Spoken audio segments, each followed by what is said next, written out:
Hello. Today I'm going to be answering question 1. In what ways does your media product use, challenge, or develop forms of conventions? Sorry about the effect. Um, First of all, I just want to say we added performance in our video as this helped to add to the mystery of who the girl was that was singing, because we had a main protagonist, the little girl, and we had the older girl who was singing in the music video.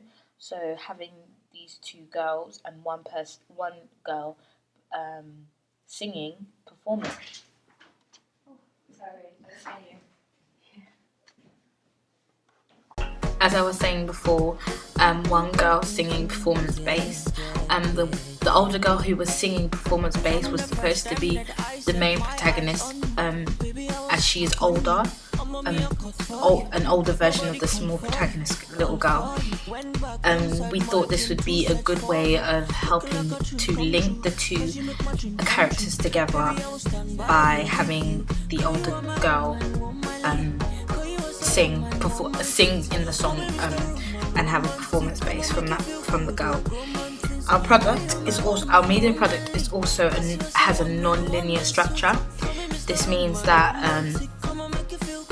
you may someone watching the video for the first time may not understand what is going on until you might have to watch it a couple of times to actually get it. Some indie music videos also have this structure. A lot of indie music videos go with this structure. They have a non-linear structure. Some videos may not even make sense because of the storyline. Because most indie music videos are like that. They're not supposed to be something that someone will get straight away. It's something that's supposed to almost confuse you in a way.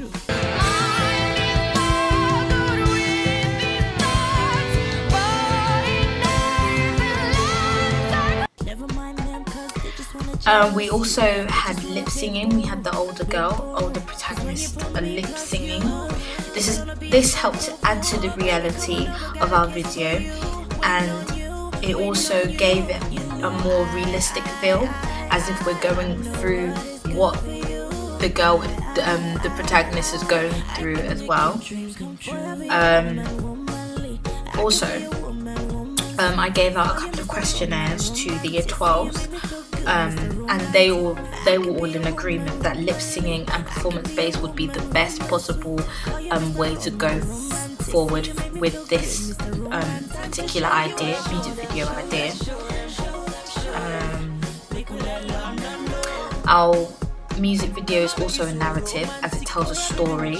As you may know already, it's about a little girl who's obsessed with her teddy bear. And the song is called Covet, which means possession. So she's obsessed with her teddy bear. She's always with her teddy bear. She runs to her teddy bear in her time of need. This is because what she's going through right now with her family is quite stressful and is quite stressful for her. So she uses the teddy bear as a distraction, which helps to keep her going in a way.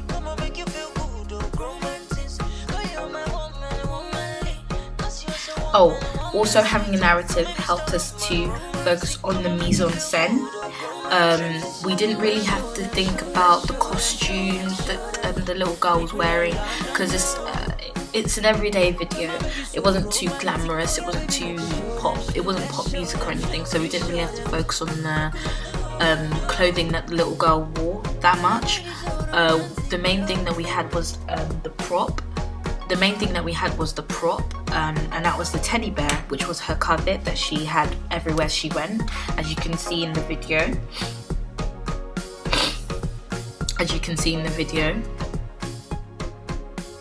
We used the teddy bear as our main prop. This is so the audience knows how the importance of the teddy bear. As I said before, it's her covet. We convert to the theme of indie music especially within the setting. Most indie music videos they don't have quite a high budget. They're always low budget, and they're normally set in cities, parks, tunnels, really quiet areas, mainly in the countryside. Our media product converts to this, as most of our video is set in a park, with our main protagonist being in the park. However, we do subvert this because we actually have a scene where video is set in a house, quite a fancy and beautiful house. I'll link it, I'll show you now. So it's in quite a beautiful house. So this subverts to the idea of our indie music videos being set in quite low budget places. It's very typical for indie music videos to be set in this place because they normally focus on the band and the performance of the video instead of focusing on how beautiful their palace or castle is. But ours subverts because we have a scene where our protagonist is in the house with her family. Within mise-en-scène, mise-en-scène is very important for an indie video because it helps to portray the narrative. Within our music video, I think we didn't really focus on the costume. As I said before, we didn't really focus on costume or makeup because our protagonist was quite young. Our main protagonist was quite young, so makeup wasn't really important. It was just the idea of being able to portray the little girl as vulnerable, and I think the costumes that she wore were very vulnerable and quite casual. Also, with the scene with her in her bed, it helps to sort of portray her vulnerability because we sort of invading her space, invading her home. We see her in her pajamas instead of seeing her outside in the field.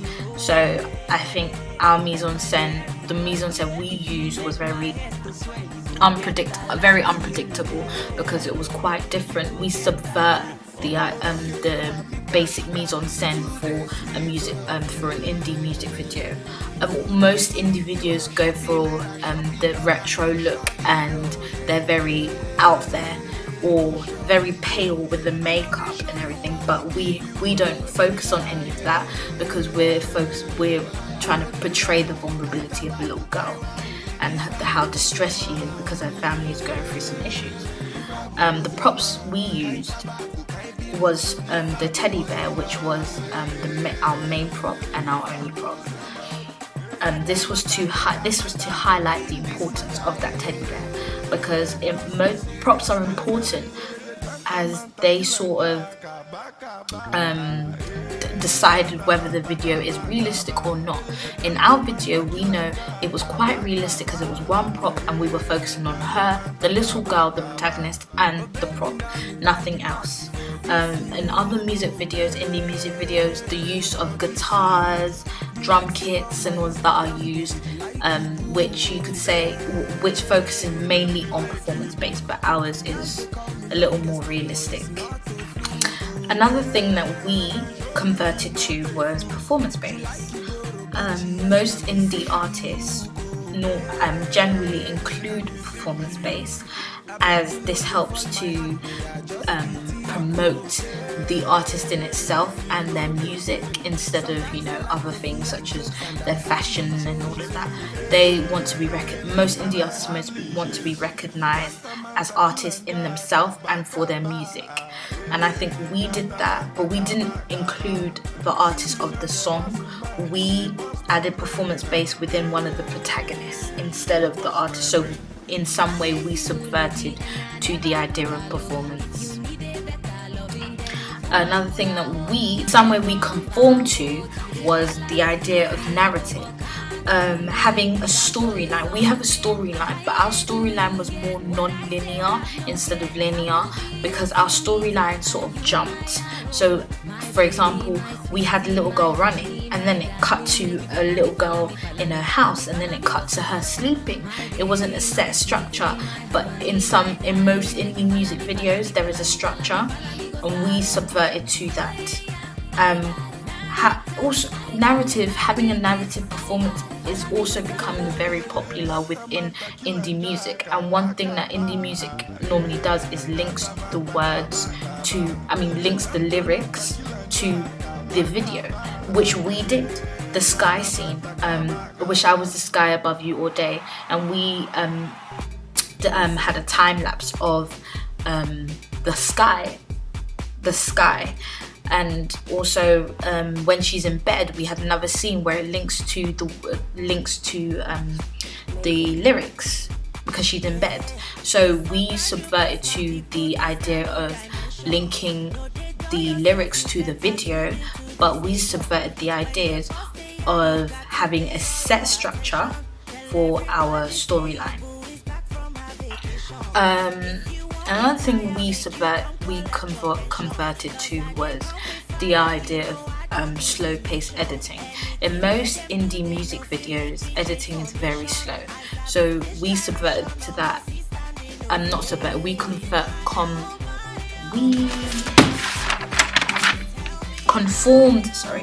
conformed to that because our video and our editing matched, because they were very slow paced and it was very subtle. It wasn't fast, it wasn't jazzy, very subtle and slow paced editing, and a song it matched with the song, and all our editing was on the beat. Even though it was slow, it was quite hard to get on. It was, in some ways you can say it was very easy, but in some ways it was very hard to get on the beat editing, especially within a slow track, because most of the tracks would have had to, they were quite long, so we can get the editing on beat. But we managed to sort out that problem, and it was quite useful and very beneficial, and it ended up quite good, very good in my opinion.